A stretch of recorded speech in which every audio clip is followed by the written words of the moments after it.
السلام علیکم میرے بھائی میرے بہنوں، آپ سب کو رائے سلوک کے اس یوٹیوب چینل میں خوش آمدید کہتے ہیں۔ آج ہم آپ کی خدمت میں ایک خوبصورت تحفہ لے کے آئے ہیں جس کا نام ہے دعائے سیفی۔ یہ دعا آن حضرت صلی اللہ علیہ وآلہ وسلم نے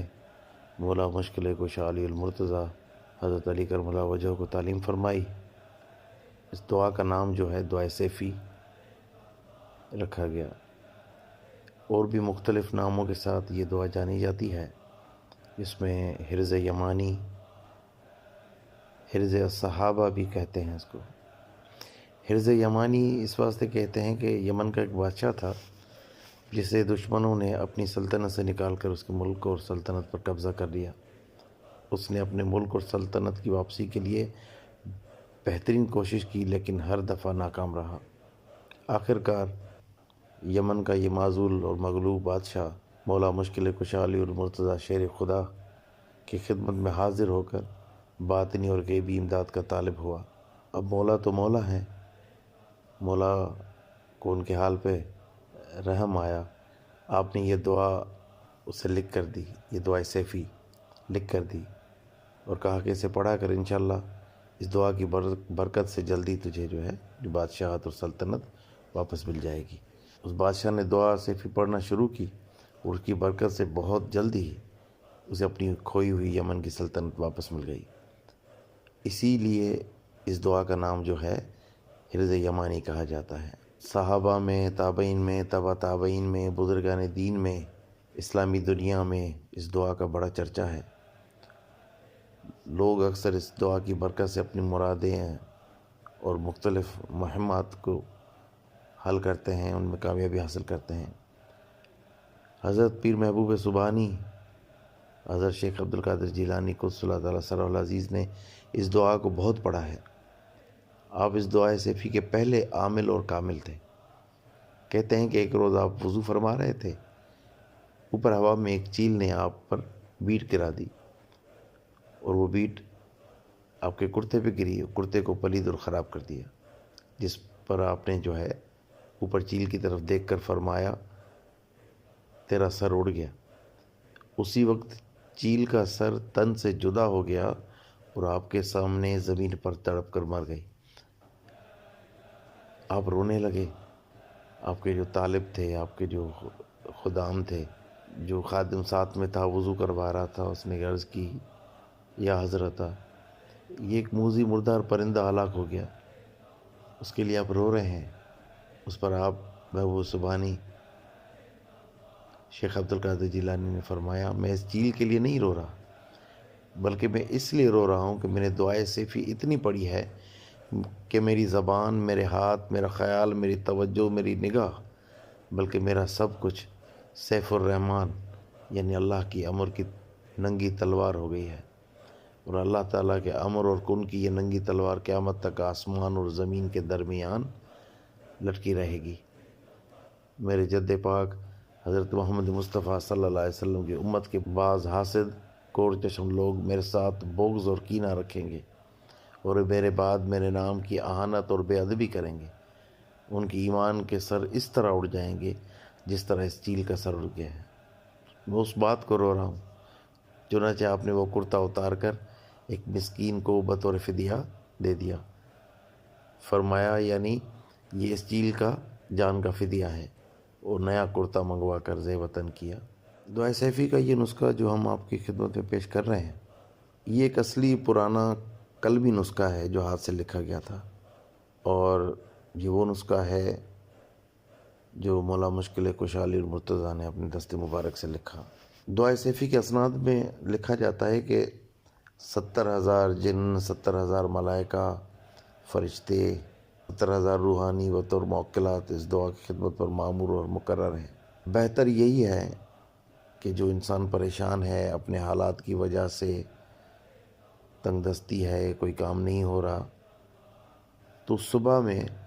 نماز کے بعد ایک دفعہ سورہ یاسین پڑھ کر دعائے سیفی روزانہ پڑھ لیا کرے، تو انشاءاللہ العزیز بہت فائدہ ہوگا، اور وہ پڑھنے والا ہمارے حق میں بھی انشاءاللہ العزیز ضرور دعا فرمائے گا۔ इसमें बाद जगहों पे हरूफ मुक़त्तआत बताए गए हैं, जैसे शीन, काफ, फ़ा, काफ, शीन, मीम, स्वाद, मीम वगैरह दर्ज हैं, तो उन्हें ज़बानी तौर पे पढ़ने की ज़रूरत नहीं होती। ये इशारात हैं कि जो भाई इसको तफसीली या मेरी बहन तफसीली समझना चाहे तो वो मैसेज कर दे, तो हम उनको रिप्लाई कर देंगे। बाकी इसका बेहतरीन तरीका ये है कि सुबह की नमाज़ के बाद एक दफ़ा सूरह यासीन पढ़कर इस दुआ को पढ़ लिया जाए, और जिस भी मकसद के लिए पढ़ेगा इंशाअल्लाह अल अज़ीज़ अपने मकसद तक ज़रूर रसाई होगी उसकी, और बहुत सारी भलाइयाँ होंगी, बहुत सारे फ़ज़ल होंगे। इस दुआ की खासियत ही अपनी है। तो आपकी खिदमत में हम पेश कर रहे हैं दुआ सैफ़ी, उर्दू तर्जुमे के साथ और अरबी क़िराअत के साथ, कि जैसे आप इसको सही अंदाज में पढ़ सकें। बिस्मिल्लाहिर्रहमानिर्रहीम। अल्लाहुम्मा अंतल्लाहुल मलिकुल हक़्क़ुल लज़ी ला इलाहा इल्ला अंत रब्बी व अना अब्दुका अमिलतु सूअन व ज़लमतु नफ्सी वअतरफ़्तु बिज़ंबी फ़ाग़फ़िर ली ज़ुनूबी जमीअन कुल्लहा फ़इन्नहु ला यग़फ़िरु ज़ुनूब इल्ला अंत या अल्लाह या रहमान या रहीम या रब या गफ़ूर या शकूर या हलीम या करीम या हकीम। अल्लाहुम्मा इन्नी अहमदुका व अंत लिल हम्दि अहलुन अला मा ख़स्सस्तनी बिही मिन मवाहिबिर रग़ाइबि व अवसलत इलय्य मिन फ़ज़ाइलिस सनाइ'i व अवलैतनी बिही मिन इहसानिक व बव्वअतनी बिही मिन मुज़न्नतिस सिद्क़ि व अनलतनी बिही मिन मिननिकल वासिलति इलय्य व अहसनत इलय्य मिन इंदिफ़ाइल बलिय्य عني والتوفيق لي والإجابة لدعائي حين أناديك داعيا وأناجيك راغبا وأدعوك ضارعا مضارعا مصافيا وحين أرجوك راجيا فأجدك في المواطن كلها لي جارا حاضرا حافظا حفيا بارا رؤوفا وفي الأمور كلها لي ناصرا وناظرا وللخطايا والذنوب غافرا وللعيوب ساترا لم أعدم عني عونك وبرك وخيرك لي وإحسانك عني طرفة عين منذ أنزلتني دار الاختيار والفكر والاعتبار ولتنظر إلي فيما أقدم إليك لدار القرار فأنا عتيقك يا مولاي من جميع المضار والمضال والمصائب والمعائب واللوازم واللوازم والنوائب والشدائد والهموم التي قد ساورتني فيها الغموم بمعاريض أصناف البلاء وضروب جهد القضاء وشماتة الأعداء. لا أذكر منك إلا الجميل ولم أر منك إلا التفضيل خيرك لي شامل وصنعك لي كامل ولطفك لي كافل وفضلك علي متواتر ونعمك عندي متصلة وأياديك لدي متكاثرة لم تخفز جواري وصدقت رجائي وصاحبت أسفاري وأكرمت أحضاري وأشفيت أمراضي وعافيت أعضائي وأحسنت منقلبي ومثواي ولم تشمت بي أعدائي ورميت من رماني بسوء وكفيتني شر من عاداني فحمدي لك واصب واصل وثنائي عليك متواتر دائم من الدهر إلى الدهر بألوان التسبيح وأنواع التقديس لك خالصا لذكرك ومرضيا لك بناصع التوحيد والتوحيد التحميد وإخلاص التفريد وإمحاض القرب والتمجيد بطول التعبد والتعديد. لم تعن في قدرتك ولم تشارك في إلهيتك ولم تعلم لك مائية ولا ماهية فتكون للأشياء المختلفة مجالسا ولم تعاين إذ حبست الأشياء على العزائم المختلفات ولا خرقت الأوهام حجب الغيوب إليك فاعتقد منك محدودا في عظمتك لا يبلغك بعد الهمم ولا ينالك غوص الفلن ولا ينتهي إليك نظر الناظرين في مجد جبروتك ارتفعت عن صفة المخلوقين صفات ذاتك وقدرتك وعلى عن ذكر الذاكرين كبرياء عظمتك فلا ينتقص ما أردت أن يزداد ولا يزداد ما أردت أن ينتقص ولا ضد شهدك حين فطرت الخلق ولا ند حضرك حين برأت النفوس كلت الألسن عن تفسير صفتك وانحسرت العقول عن كنه معرفتك وكيف يوصف عن كنه صفتك يا ربي وأنت الله الملك الجبار القدوس الذي لم تزل ولا تزال أزليا أبديا سرمديا دائما في حجب الغيوب وحدك لا شريك لك ليس فيها أحد غيرك ولم يكن لها إله سواك حارت في بحار ملكوتك عميقات مذاهب التفكير وتواضعت الملوك لهيبتك وعنت الوجوه بذلة الاستكانة لعزتك وانقاد كل شيء لعظمتك واستسلم كل شيء لقدرتك وخضعت لك الرقاب وكل دون ذلك تحبير اللغات وظل هنالك التدبير في تصاريف الصفات فمن تفكر في ذلك رجع طرفه إليه حسيرا وعقله مبهوتا وتفكره متحيرا أسيرا. اللهم لك الحمد حمدا كثيرا دائما متواليا متواترا متقاربا متسعا مستوثقا يدوم ولا يبيد غير مفقود في الملكوت ولا مطموس في المعالم ولا منتقص في العرفان. اللهم فلك الحمد على مكارمك التي لا تحصى في الليل إلى أدبر والصبح إلى أسفر وفي البر والبحار والغدو والآصال والعشي والإبكار والظهيرة والأسحار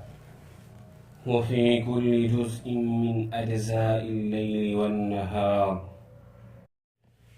اللهم بتوفيقك قد أحضرتني النجاة وجعلتني منك في ولاية العصمة فلم أبرح منك في سبوغ نغمائك وتتابع آلائك محروسا لك في الرد والامتناع ومحفوظا لك في المنعة والدفاع عني ولم تكلفني فوق طاقتي ولم ترض عني إلا بطاعتي فإنك أنت الله الذي لا إله إلا أنت لم تغب ولا تغيب عنك غائبة ولا تخفى عليك خافية ولن تضل عنك في ظلم الخفيات ضالة إنما أمرك إذا أردت شيئا أن تقول له كن فيكون. اللهم إني أحمدك فلك الحمد مثل ما حمدت به نفسك وأضعاف ما حمدك به الحامدون ومجدك به الممجدون ووحدك به الموحدون وكبرك به المكبرون وهللك به المهللون وعظمك به المعظمون وسبحك به المسبحون وقدسك به المقدسون حتى يكون حمدي لك مني وحدي في كل طرفة عين أو أقل من ذلك مثل حمد جميع الحامدين وتوحيد أصناف الموحدين والمخلصين وتقديس أجناس العارفين وثناء جميع المهللين والمصلين والمسبحين ومثل ما أنت به رب عالم عارف وهو محمود ومحبوب ومحجوب من جميع خلقك كلهم من الحيوانات والجمادات والبرايا والأنام وأرغب إليك في بركة ما أنطقتني به من حمدك فما أيسر ما كلفتني به من حقك وأعظم ما وعدتني به على شكرك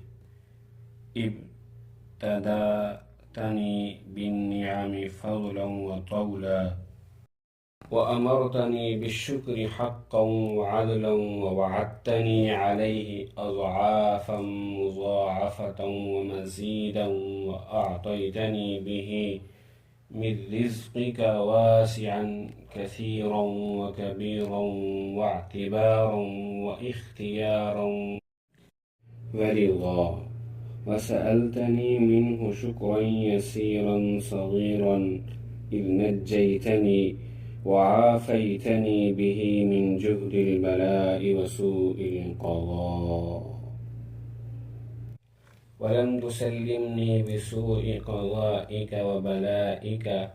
وجعلت ملبسي العافية وتوليتني بالبسطة وأوليتني البسطة والرخاء وأكرمتني بالآلاء والنعماء وشرعت لي من الدين أيسر القول والفعل والعمل وسوغت لي أيسر القصد وضاعفت لي أشرف الفضل والمزيد مع ما وعدتني من المحجة الشريفة وبشرتني به من الدرجة الرفيعة واصطفيتني بنبيك أعظم الشان وجعلته أعظم النبيين دعوة وأرفعهم درجة وأفضلهم لنا شفاعة وأقربهم منزلة وأوضحهم حجة محمدا صلى الله عليه وسلم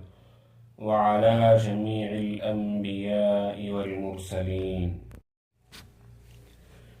اللهم اغفر لي ما يسعه إلا مغفرتك ولا يمحقه إلا عفوك ولا يكفره إلا تجاوزك وفضلك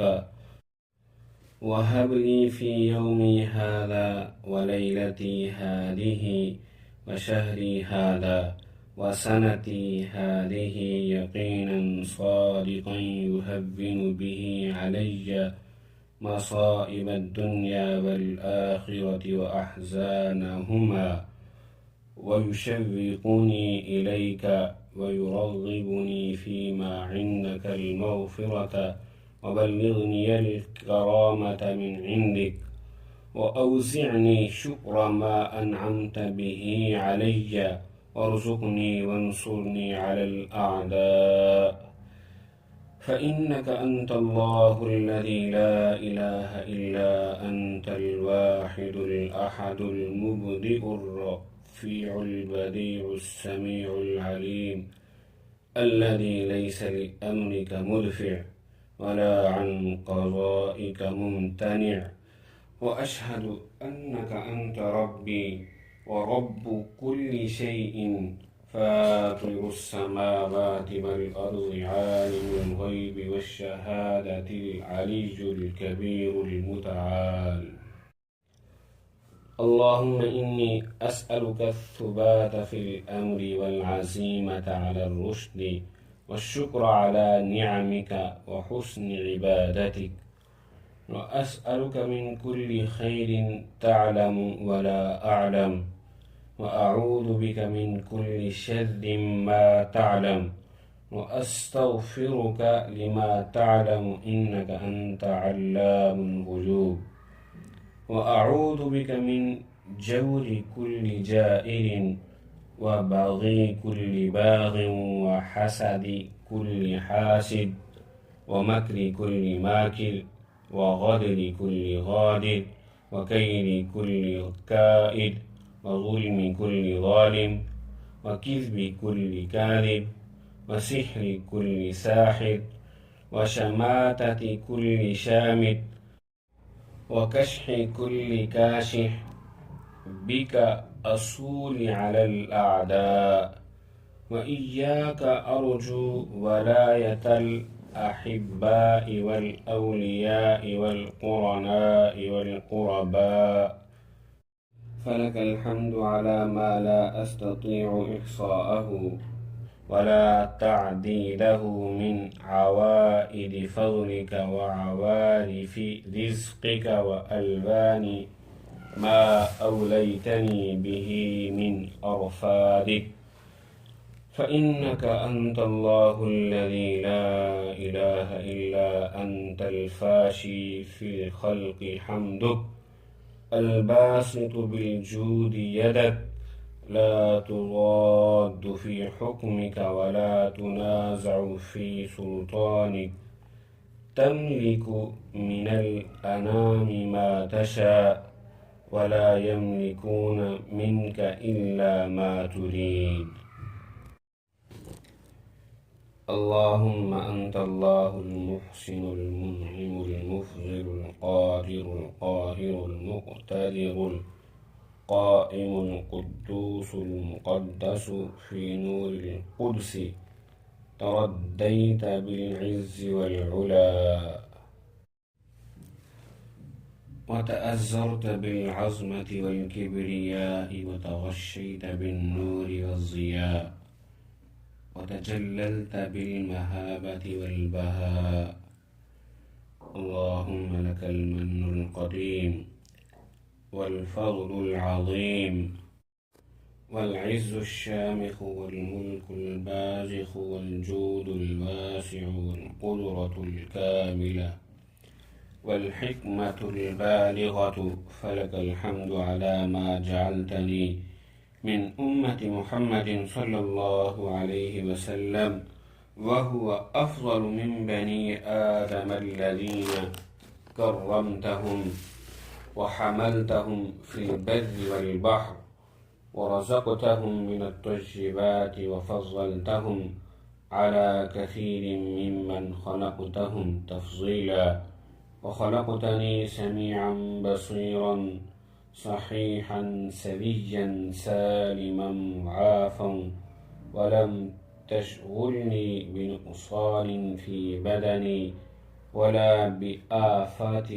في جوارحي، ولم تمنعني كرامتك إياي، وحسن صنيعتك عندي وفضل مناجحك لدي ونعمائك علي. أنت الله الذي أوسعت علي في الدنيا والآخرة رزقا واسعا وافيا، وفضلتني على كثير من خلقك تفضيلا، فجعلت لي سمعا يسمع آياتك، وعقلا يفهم إيمانك، وبصرا يرى قدرتك، وفؤادا يعرف عظمتك، ولسانا ينطق كلامك، وقلبا يعتقد إيمانك وتوحيدك. فإني بفضلك علي حامد، وبتوفيقك إياك ذاكر، ولك نفسي شاكرة، وبحقك شاهدة. فإنك حج قبل كل حج، وحج بعد كل حج، وحج بعد كل ميت، وحي لم ترث الحياة من كل حج، ولم تقطع خيرك عني في كل وقت، ولم تقطع رجائي قط، ولم تنزل بي عقوبات النقم، ولم تمنع عني دقائق العصم، ولم تغير علي وثائق النعم. فلو لم أذكر من إحسانك علي إلا عفوك عني والتوفيق لي والاستجابة لدعائي حين رفعت صوتي بتوحيدك يا الله، وتحميدك وتسبيحك وتمجيدك وتعظيمك وتكبيرك وتهليلك، وإلا في تقديرك خلقي حين صورتني فأحسنت صورتي، وإلا في قسمة الأرزاق حين قدرتها لي لكان في ذلك ما يشغل شكري عن جهدي. فكيف إذا فكرت في النعم العظام التي أتقلب فيها ولا أبلغ شكر شيء منها؟ فلك الحمد على مكارمك التي لا تحصى عدد ما حفظه علمك، وعدد ما وسعته رحمتك، وعدد ما أحاطت به قدرتك، وأضعاف ما تستوجبه من جميع خلقك. اللهم فتمم إحسانك إلي فيما بقي من عمري، كما أحسنت إلي فيما مضى منه. اللهم إني أسألك وأتوسل إليك بتوحيدك وتمجيدك وتحميدك وتهليلك وتكبيرك وكبريائك وكمالك وتعظيمك وتقديسك ونورك وجودك ورأفتك ورحمتك وعلوك ووقارك وعلمك ولقائك ومنك وبهائك وجمالك وجلالك وسلطانك وعظمتك وقوتك وقدرتك وإحسانك وامتنانك وعفوك، ونبيك محمد صلى الله عليه وسلم وسائر إخوانه من الأنبياء والمرسلين عليهم السلام، وبعطرته الطيبين الطاهرين، ألا تحرمني رفدك وفضلك وجمالك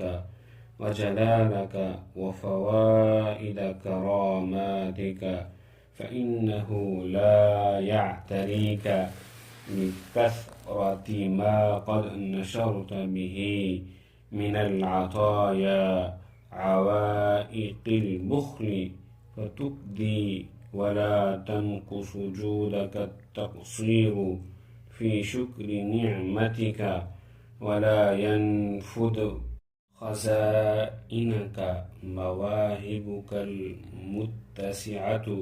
ولا تؤثر في جودك العظيم.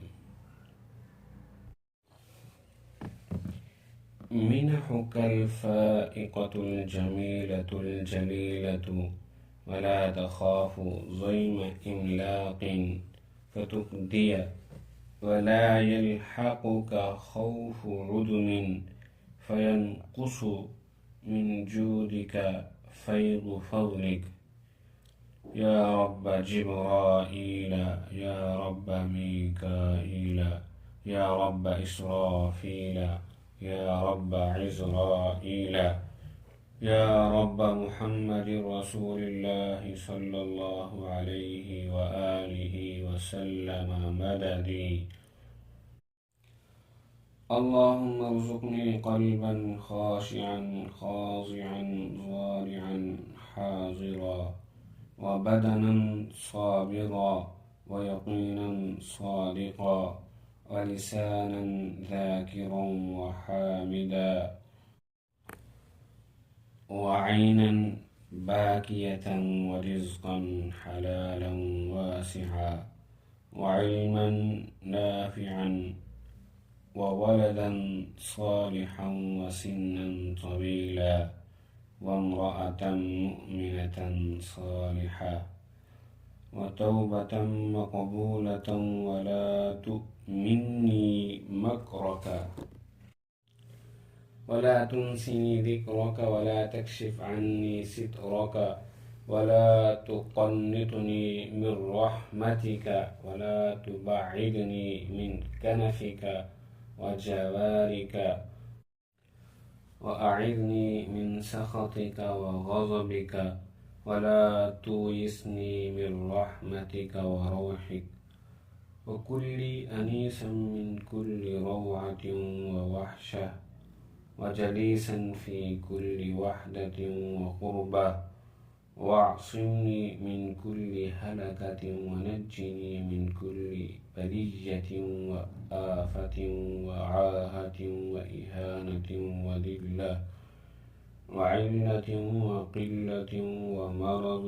وفقر وفاقة ورياء ووباء وبلاء وزلزلة ومحنة وشدة في الدارين، وإنك لا تخلف الميعاد. اللهم ارفعني ولا تضعني، وادفع عني ولا تدفعني، وأعطني ولا تحرمني، وأكرمني ولا تهني، وزدني ولا تنقصني، وارحمني ولا تعذبني، وانصرني ولا تخذلني، واسترني ولا تفضحني، وآثرني ولا تؤثر علي أحدا في أمر الدنيا والآخرة. اللهم فرج همي واكشف غمي وأهلك عدوي، وارزقني خير الدنيا والآخرة برحمتك يا أرحم الراحمين. اللهم ما قدرت لي من أمر وشرعت فيه بتوفيقك وتيسيرك فتممه لي بأحسن الوجوه كلها وأصلحها وأصوبها، فإنك على ما تشاء قدير، وبالإجابة جدير. يا من قامت السماوات والأرضون بأمره، يا من يمسك السماء أن تقع على الأرض إلا بإذنه، يا من أمره إذا أراد شيئا أن يقول له كن فيكون، فسبحان الذي بيده ملكوت كل شيء وإليه ترجعون. وصلى الله تعالى على خير خلقه سيدنا محمد وآله وأصحابه أجمعين الطيبين الطاهرين، وسلم تسليما كثيرا كثيرا. يا أرحم الراحمين ويا خير الناصرين، والحمد لله رب العالمين.